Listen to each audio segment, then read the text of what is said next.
Now, the more we understand about inflammation, the type that causes pain, the more we've learned about a different type of inflammation, what I call silent inflammation. This is inflammation that is now below the perception of pain. And since there's no pain, you do nothing to stop this type of inflammation. This type of inflammation can linger for years, if not decades, attacking the heart, the brain, the immune system, until there's enough in-organ damage that you call it heart disease, cancer, or Alzheimer's. This is the type of inflammation that Time magazine article was discussing. And this is the type of inflammation that's caused by the diet. In a simple way, we can look at the differences between silent inflammation and classical inflammation. Classical inflammation, it hurts. It's silent inflammation that will ultimately kill you. Now, I've written some 13 books on the zone diet, and if I was a better writer, I would probably would have gotten it right in the first book. But this is my most recent, and again, if you're interested in understanding more about how nutrition affects our genes, nutrition affects our future, I'd recommend getting this book. It's entitled Toxic Fat. Now, toxic fat, you say, well, that's bad fat to put in the mouth. It has nothing to do with this. Toxic fat is a specific fatty acid in the body. It's called arachidonic acid. It's a big term, so I just condense it to toxic fat. We need some levels, but in high enough levels, this fat will kill, because this is the driving force for silent inflammation. And what causes the body to make too much arachidonic acid? The diet. What's the only drug known to mankind that can reduce the levels of arachidonic acid? The diet. Now, when we talked about silent inflammation, we couldn't talk about it medically unless you could measure it. And only recently, in the last 4 to 5 years, do we have tools that can now measure the levels of silent inflammation. The first tool you may have heard about is called C-reactive protein. It's a protein that does go up with inflammation. It's not a very good tool because it's highly variable. A far better tool that we've used, and basically others have used in clinical studies, is the ratio of 2 fatty acids in the blood. One fatty acid is arachidonic acid, that toxic fat. That's the building block of all the inflammatory eicosanoids. The other fatty acid is called eicosapentaenoic acid, or EPA. That's the building block of many of your anti-inflammatory eicosanoids. The balance of these 2 fatty acids in your blood will tell your future. If they're balanced, your future is bright. If they're not balanced, your future will be much more bleak than it should be. And that ratio is controlled purely by the diet. Well, now that we can measure silent inflammation, what diseases tend to be associated with it? Let's take 2 that we basically are hopeless today to stop: obesity and type 2 diabetes. Both these are now known to be driven by inflammation. Likewise, heart disease, cancer, Alzheimer's, asthma, allergies, anything that ends in the phrase itis. And as you look through that list, that basically accounts for, and the itis unfortunately got caught off of the short part there, but this accounts for nearly 90% of all the reasons you see a doctor. And the underlying cause is this increased silent inflammation. That's why it becomes so critical to you to learn how to control this and keep it under control for a lifetime. In many ways, we talk about diseases at the end stage, when something really hurts. Now you've gone to see a doctor. But at some point in life, we all start out being well. Everything seems to be working well. So how drives us from wellness to chronic disease? I think the answer is pretty simple: increasing levels of silent inflammation. Well, if that's the case, then we have the drugs in hand today to stop the aging process. Anti-inflammatory drugs. Just take them for the rest of your life. Well, then you've got some problems.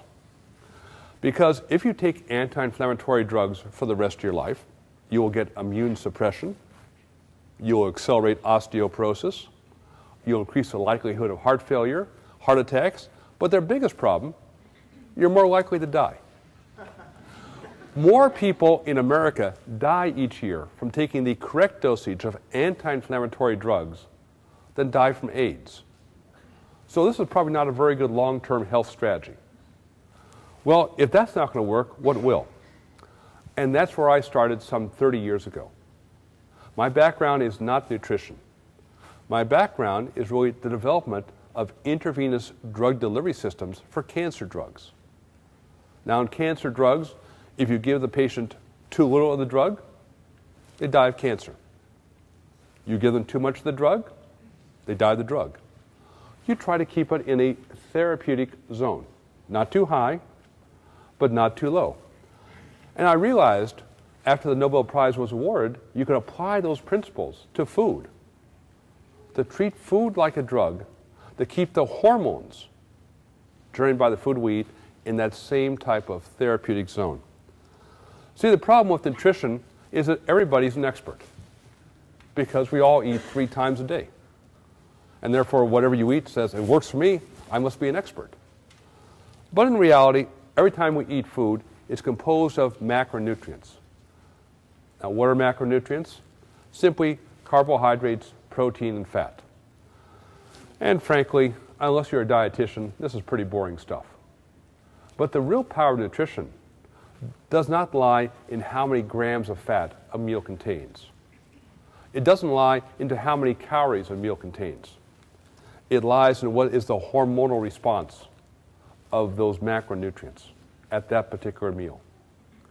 Now to call food as a drug is really derogatory to food because hormones are hundreds of times more powerful than any drug.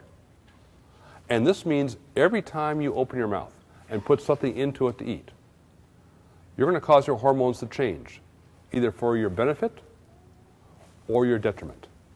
And the hormonal rules that govern what happens have not changed in 40 million years, and they probably won't change tomorrow. Now we can look at the 3 distinct hormones which are controlled by the food we eat in terms of this cartoon-like figure. When you eat carbohydrates, you increase the hormone insulin. And what does insulin do? It's a storage hormone. It tells the body to push in and store incoming nutrients and don't let them out. On the other hand, the hormone glucagon stimulated by protein in your diet is like a mobilization hormone. It says release the energy, primarily from the liver, to maintain stable blood sugar levels so you aren't hungry and you have peak mental acuity. And finally, the fat in your meal, it will affect eicosanoids. These are the hormones that control inflammation, but they do a lot more. These were the first hormones ever developed by living organisms 500 million years ago. And as a consequence, they multitask. They control virtually every other hormonal response in your body. These 3 hormones are changing every time you eat. And your goal is to keep them in a zone. So exactly what is a zone? Well, it's not some mystical place. It's not some clever marketing term. What it is, it's a real physiological state that you can measure where the hormones controlled by the diet are kept within ranges consistent with controlling silent inflammation. This is not lose weight now, ask me how. This is big-time biotechnology. And it all starts and ends with the food you eat at every meal for the rest of your life. So, that being said, how come we've had this outbreak of silent inflammation? What really causes it? Well, there's no one boogeyman. It really was a confluence of 3 things coming together first here in America and are now spreading worldwide. The first was the increase in refined carbohydrates. Yeah, that's junk food, but it's also bread, pizza, and pasta. Now that will increase the levels of the hormone insulin. That's not sufficient by itself because you have to have the other shoe drop. And that other shoe has been a dramatic increase in vegetable oil consumption. Things like corn oil, soybean oil, safflower oil, sunflower oil. They sound so natural. But this is a very, very recent ingredient into human physiology. They are very, very rich in what are called omega-6 fatty acids. And when you add high levels of omega-6 fatty acids to high levels of insulin, it's like adding kerosene to a fire. The result is increased production of toxic fat, and with that, increased production of silent inflammation. But we always had a trump card as humans. Our trump card was adequate levels of intake of omega-3 fatty acids, because at high enough concentrations, these fatty acids can have profound anti-inflammatory effects. Unfortunately, in America, our consumption of these fatty acids has decreased by some 90 to 95% in the last century. So when the first two parts of our perfect nutritional storm came together about 30 years ago, we had no insurance policy to protect us. We were sitting ducks. And that's why we were the first country in the world to experience the epidemic rise of obesity, the epidemic rise of type 2 diabetes, soaring healthcare cost, because those two ingredients are made primarily in the heartland of America. And now we are exporting this worldwide. That's why you're seeing obesity occur in the strangest places, like Tanzania. Why? Because cheap vegetable oils and cheap carbohydrates are 400 times cheaper per calorie than fresh fruits and vegetables.